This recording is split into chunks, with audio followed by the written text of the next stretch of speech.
of national importance ang aming medium chikahan kasi nga, nagkakagulo ang lahat sa hiwalayan nila Catherine Bernardo at ni Daniel Padilla. Pero bago ang masigasig na talakayan tukol dyan, ito po si Alwin Ignacio, the diva that you love. Kasama ko ang aking kumaring Ultra Maldita. Hi, this is Alex Brosas. Ito po ang The TT Show, ang Taraya Talakayin Showbiz Edition. Siyempre na, may hiwalayan. Hindi natin uuriratin patukol sa hiwalayan. At least, hindi kami nagsisinungaling sa show namin. Kami ang isa sa mga kauna-un nagkumpirma na hiwalay na talaga ang dekulor at puti ni Catherine Bernardo at Daniel Padilla. At ang gusto lang namin sabihin ito, and this is my personal statement regarding the matter. Ang relasyon, it takes two to make a relationship work. And at the same time, it takes two to destroy it. Wala pong mas lamang kay Catherine o kay Daniel kung sino ang mas may malaki o maliit na kasalanan tungkol sa paghihiwalay nila. Ang mas may maraming kasalanan ay yung mga taong sausaw ng sausaw sa nasabing hiwalay na para bang sila ang nasa gitna. Sila ang nakakaalam ng lahat ng kahindik-hindik na sikreto tungkol sa hiwalayan. At meron na kaming gustong punahin at dapat naming itama. Mare, ano ba to? Well, there's this blogger, nondescript ba siya or whoever, tawag dito, sige pa pangalanan ko na, si Ogie Diaz. Yes. Diba? Kasi, ang feeling ni Ogie, ang feeling ng mga nakapaligid sa kanya, vindicated siya. Vindicated in what sense, Mars? Diba? Kasi, umamin si Catherine na hiwalay na nga. Okay. So, let's go back to the issue. Ang ginawa ni Ogie, diba, sa show nila, sa online show nila, sinabi niya na may hindi kumpirmadong issue na report na nakarating sa kanya na hiwalay na si Catherine at si Daniel. Tapos, meron ding hindi kumpirmadong na pasikreto nagkikita si Andrea Brillantes at Daniel Padilla. Okay. So, since sinabi niyang hindi kumpirmado, so saan siya na-vindicate? Tama ka dyan. Di ba? Kasi kung sinabi mong kumpirmado, vindicated ka. Na, di ba, sinabi ko yan, ang kumpirmado yan. Di ba? Tapos, hindi ka pinaniniwalaan ng mga tao, binabash ka, di ba? Vindicated ka. I don't see the vindication. Is there a vindication there? Kasi ang qualifier mo nga, hindi kumpirmado. Oo, di ba? Yun ang qualifier niya eh. Di ba? Ito, second point. Nagmukha kang tanga. You know why? May latest statement ka ngayon. Ang sabi mo, matagal ko nang alam. Matagal mo nang alam. Oh my God! That is contrary to what you just reported. First reported na hindi kumpirmado. Now, matagal mo nang alam. Ayaw mo lang pangunahan yung dalawa. Dahil sabi mo, sino ba ako para pangunahan sila? Di ba conflicting yon? True. Una, hindi kumpirmado. Pangalawa, matagal mo nang alam. Which is which? Ano ba talaga, kuya? Diba? Ano ba talaga ang totoo? Diba?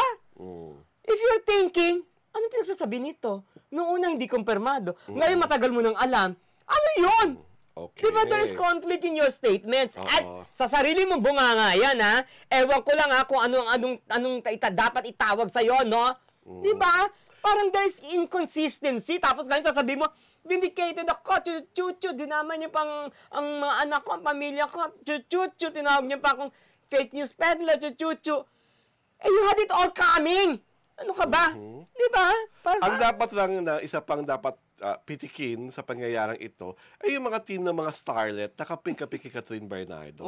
Itatago ko sila sa pangalang Sofia Andres. Itatago ko sila sa pangalang si Sue Something. At kung sino-sino pa. First of all, mga ineng, kung talagang siguradong sigurado kayo na si Andrea Brillantes ang culprit, asaan po ang resibo? Diba? Ipakita nyo, ilabas nyo. Pangalawa, bakit si Andrea lang ang pinanggigigilan?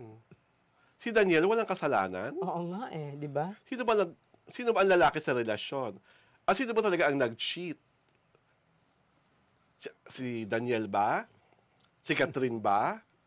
Si Andrea ba talaga ang dahilan kung bakit sila naghiwalay? Bakit nga ba hiniis ni Catherine Bernardo ang matagal na di umanong panloloko ni Daniel na hindi lang pala ito once, di ba? Bakit? Yung totoo, magpaklangkan tayo. Kaya niya tiniis kasi kailangan niya si Daniel sa kanyang karera. Yeah. Kailangan na rin ni Catherine ng pera. Di ba? Kailan lang ba nagkaroon ng lakas ng loob si Catherine? After 11 years. Kasi nga, box office hit ang A Very Good Girl. At saka hindi, yung sa kanila ni Alden, wala si di ba? Maka 800 million. Nagkakaroon siya ng mga solo endorsement. Sa tingin niyo ba, kung nung araw pa, inamin ni Catherine na talagang naloloko at ang bababae si Daniel, tatagal rin ang kanyang karera na ganito katagal? So, huwag niyo sabihin sa akin na si Catherine lang ang nagtiis. May pagtitiis rin si Daniel sa kanilang dalawang relasyon. Yeah, it takes two to tango. Diba? So sa akin, anong drama mo, Sofia? Ikaw talagang may alam na alam? Saka, hindi ko maintindihan kung saan nanggagaling yung gigil kay Andrea Burigantes. Hindi kasi, she's a friend of Catherine. So, given yon. Given yon? Pero, bakit wala kayong pamumuna kay Daniel? Hindi.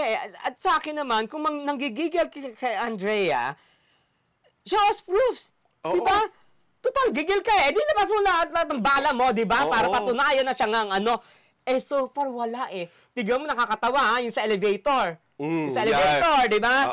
May nag-claim na ngayon. David something ba yun? Hindi yan si Daniel tsaka si Andrea.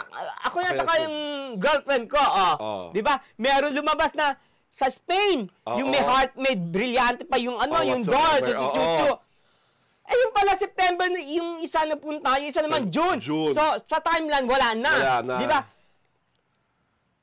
Magpo-post ka ng ganon? Magpo-post ka ng picture ng door, tapos may brilyante. Totoo ba may brilyante o ginawa mo lang yon? Ginawa lang ni Sofia yun. Diba? Kasi nga, talaga. Diba? Dapat hindi nila si Andrea. What does it conjures? Di nag-iimbento ka kasi, una-una, hindi mo pinangalanan kung kaninong door yon. Di ba? Dapat kung meron kang kung totoo ka, kung matapang ka talaga. Matapang ka, sure ka sa mo. Dapat yun, diretsuin mo. Kung ebidensya mo. Yeah. Ay, si Andrea yan yung bahay na pinuntahan nila ni DJ sa Spain, ganyan. Dapat kompleto ang kwento. The address of the house, the owner of the house, o kung nirentahan niya for how many days, how many months, di ba? Saang lugar sa Spain niya, address, di ba? Dapat may ganun ka. Total, ang feeling ko napapaka-detective ka di ba? Isang bulat mo lahat yan, isang bagsakan. Para kasi hindi ka pinagdududahan. Saka I don't understand why everyone is so upset with Andrea Brillantes. Oo nga, lalo na nga, anong karapatan yun na husgahan siya ng ganun-ganon? Naku, Daya, tanggol-tanggol tayo kay sabi isang baso, payback na ay, pinagtatanggol ko. Si Andrea nga, hindi nga kami kilala po, no? Hello! Tapos sasabihin mo, payback kami ni Andrea. Nababaliw ka ba? Pinagtatanggol namin yung babae kasi hindi siya nakasalita. At pangalawa, wala tayong karapatang husgahan ng kahit na sino tungkol sa pangyayaring to. Kasi yung mga nakasabing paid, hakas kabit Andrea, again, ang hamon namin, show us proof. Di ba? Kasi pag nagpakita kayo ng proof, tatahimik kami. Sasabihin namin, ay oo, totoo naman pala talaga. Di ba? Wala naman kayong pruweba. Puro haka-haka at spekulasyon. Hindi nga natin kilala si Andrea personally. Yes. Diyos ko, parang mabaliw. Di ba? Pinagtatanggol namin si Andrea dahil unang-una, naaawa kami sa kanya. Kasi, there was no proof na siya ang naging dahilan ng hiwalayan nila. Ngayon, kung siyang naging dahilan at may lumabas na proof, hindi namin ipagtatanggol yan. True. Hindi kami ganong klaseng dito, no? Excuse me, no? Oo. Diba? Parang, Ano muna masasabi mo sa pagsawsaw ni Sanderford sa hiwalayan na ito na humihingi ng tawad kay Catherine Bernardo na nung unang panahon, kahit pa paano naman sumikat siya, tinawag niya sakang si Catherine. Papatol tayo? Sino siya? Aray ko! Ang alam ko si Andrew Ford Medina. Sanderford who? My God! Diba? Talagang for cloud chasing. My God! Diba? Hindi ko kinakaya. Relevant. Oo. Hindi ko kinakaya mga sumasawsaw. Diba? Tingnan mo ngayon, Sophie Andres. Sikat ka. Diba? For reasons beyond us. Nakakaloka.